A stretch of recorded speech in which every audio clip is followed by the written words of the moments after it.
반갑습니다. 건물병원 원장 이현우입니다. 오늘은 도시 속의 보물이 있어요. 도시 속의 보물이 두꺼비 집입니다. 두꺼비 집. 아니 두꺼비 집이 뭐예요? 두꺼비 집? 뭐 이런 겁니다. 내 집 짓기가 어렵잖아요. 그래서 이제 힘들게 지을 땅을 찾았는데 땅에 어떻게 건물을 지어야 될지 이런 것도 쉽지가 않잖아요. 쉽지가 않은 거죠. 그래서 그 대안으로 기존에 있는 건물을 새롭게 리모델링 하는 방법이에요. 그러니까 기존에 있는 건물을 고치는 거죠. 고쳐서 뭐 용도를 바꾼다든지 모양을 바꾼다든지 뭐 그런 걸 하는 겁니다. 결국은 이런 거죠. 헌집 죽게 새집 다오. 그러니까 헌집 우리 두꺼비 집 이거 안 해보셨어요? 모래성 쌓으면서 이렇게 헌집 죽게 새집 다오 두꺼봐 두꺼봐 그게 두꺼비 집입니다. 예? 그래서 이제 두꺼비 집이 장점이 있어요. 장점이 있는 이유는 뭐냐면 어쨌든 예를 들어서 구도시 용산 같은 경우는 요즘 문화재가 많아요. 구도심에 이제 신도시는 이제 두꺼비 집이 없고 구도시에는 이제 문화재들이 많은 거죠. 그래서 이제 건물을 철거해야 되죠. 기존의 건물을 철거합니다. 그럼 철거 비용 들고 그 다음에 어쨌든 다시 건물을 짓잖아요. 그럼 취득세를 또 내는 거죠. 이어서 건물을 새로 지니까 취득세 내야지. 그 다음에 문화재 뭐 조사해야지. 그 다음에 지질 조사해야지. 뭐 이런 것들이 신축에는 경우는 많아요. 근데 우리가 작은 땅에 작은 건물은 생각보다 큰 건물도 많아요. 그러니까 옛날에는 건폐율 용존이라는 법이 없었거든요. 그래서 예를 들어서 이런 거죠. 지금은 2종 일반 주거 지역이 60%잖아요. 건폐율이. 그러니까 땅이 100평이면 예를 들어 땅이 20평이면 곱하기 6, 12평밖에 못 짓는데 옛날에는 그런 게 없었어요. 그래서 예를 들어서 20평에 건물이 20평짜리 짓는 거예요. 그러니까 구옥의 높은 건폐율이 장점인 겁니다. 이 장점인 거예요. 옛날에는 건폐율이 높았어. 100이었다가 그 다음에 70이었다가 지금은 60이었다가 뭐 50%까지 이제 점점점 이제 강화가 되는 거잖아요. 그래서 오래된 구옥의 특징은 건폐율이 높아요. 건폐율이 높은 건 뭐죠? 보물인 거예요. 보물. 그래서 이제 예를 들어서 땅이 20평인데 20평에 12평밖에 못 짓는데 어떡하지? 봤더니 건물이 꽉 차 있어. 20평인 거죠. 가봤더니 심지어는 2층도 20평인 거죠. 그럼 어떻게 20평, 20평, 40평이잖아요? 그럼 뭐 그걸 왜 부시고 새로 쳐요? 그거를 최대한 살려서 리모델링을 하는 겁니다. 땅에 지을 수 있는 건물의 한층 최대 면적이 큰 보물이잖아요, 보물. 예. 이게 두꺼비 집입니다. 이런 거죠. 예를 들어서 이제 땅이 20평에 건물이 10평밖에 없어. 그러면 두꺼비 집으로서의 장점이 없는 거예요. 굳이 그 땅을 난 꼭 이 건물을 두꺼비 집을 만들 거야. 그럴 필요가 없는 거예요. 의미가 없는 거잖아요. 그래서 건폐율이 높든지 아니면 기존에 있는 용적률보다 훨씬 높은 건물은 보물인 거죠. 그래서 도시 속의 보물 두꺼비 집입니다. 두꺼비 집을 살려서 리모델링 하시면 되는 거죠. 여기 이제 두꺼비 집에 건축 시 주의할 점이 있어요. 구조재는 보존을 하셔야 됩니다. 예를 들어서 이런 거죠. 보가 썩어서 이 대들보가 썩어서 기초가 썩어서 뭐 이걸 다시 해서 건드려요?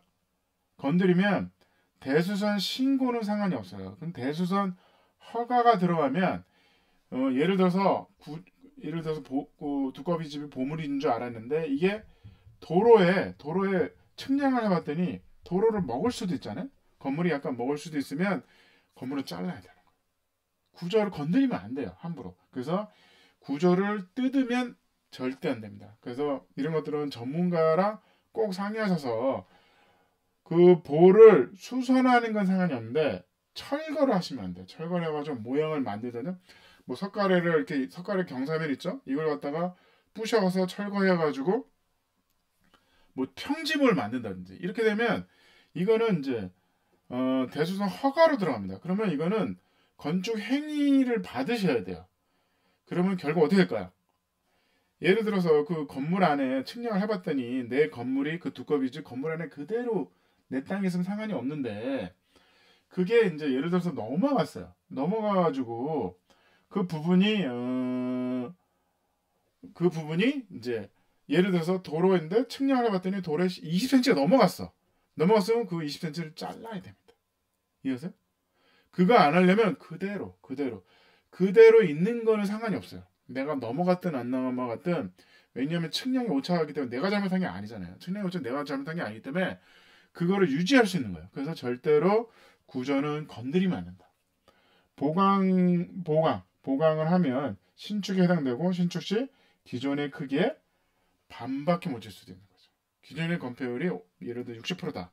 60% 적용을 받아야 되는 거잖아요. 그러면 이제 문제가 생기는 거죠. 그래서 구조재는 함부로 철거하시면 안 됩니다.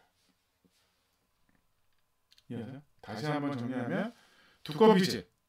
왜 도시 속에 보물이 있습니다. 보물이 있습니다. 두꺼비질이라는 게 있는 거죠. 이 보물이 있는데 이거를 왜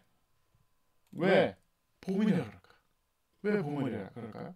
기존에 있는 건물을 리모델해서 완벽하게 새로운 건물을 만들 수 있는 거죠. 용도 변경도 가능한 겁니다.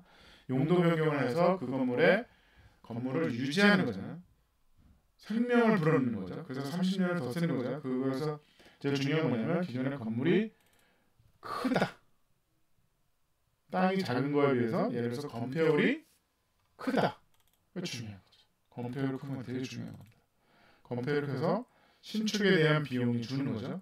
예를 들어서 20평 땅이 어차피 용적률은 40평을 짓는 건데 기존의 건물이 40평이 있으면 굳이 철거하고 취득세 또 내고 뭐 문화재 지표 조사하고 뭐 진해력 테스트하고 심지어는 기초 조사도 해야 되는 거죠. 그럴 이유가 하나도 없는 거예요.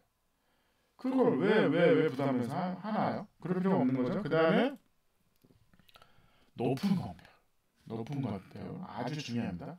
건폐율이 높아. 이거 대박인 거잖아요. 원래 20평에 12평밖에 못 짓는데 기존의 건물이 20평이야. 그거는 보존을 해야 되는 거예요. 우리가 이상하게 요즘 한옥 카페가 유행이죠. 한옥 카페가 유행은 왜냐하면 건폐율이 높아요. 옛날 주택이기 때문에 건폐율이 높습니다. 그러니까 보물인 거야. 그래서 왜냐하면 1층에 상가 건물이 면적이 큰 게 제일 중요하잖아요. 20평 땅에 한옥이 20평이야. 그럼 상가가 1층을 다 쓸 수 있잖아요. 거기 어디죠? 어디더라? 종로에 가보시면 한옥이 있는 상가 거리가 있어요. 가보시면 골목길에 거의 건물의 1층 전체를 상가가 다 쓰고 있잖아요. 그 건폐율은 높은 거예요. 2층이 있으면 뭐예요? 2층 상가가 2층 있으면 뭐예요? 중요하지 않아. 1층은 10평이고 2층은 20평이야. 무슨 의미가 있어요? 1층이 넓은 게 제일 중요한 거예요. 그래서 한옥이 그냥 그 자체로 리모델링 하는 겁니다. 그래서 보물이라고 그러는 거예요. 그것도 두꺼비 집인 거예요. 이해하세요?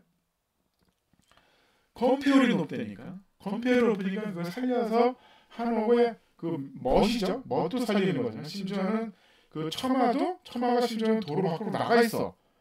그래도 상관이 없는 거예요. 그대로 구조를 그대로 복원해서 이용을 한다 그러면 처마가 길 바깥으로 나가 있어. 상관없습니다.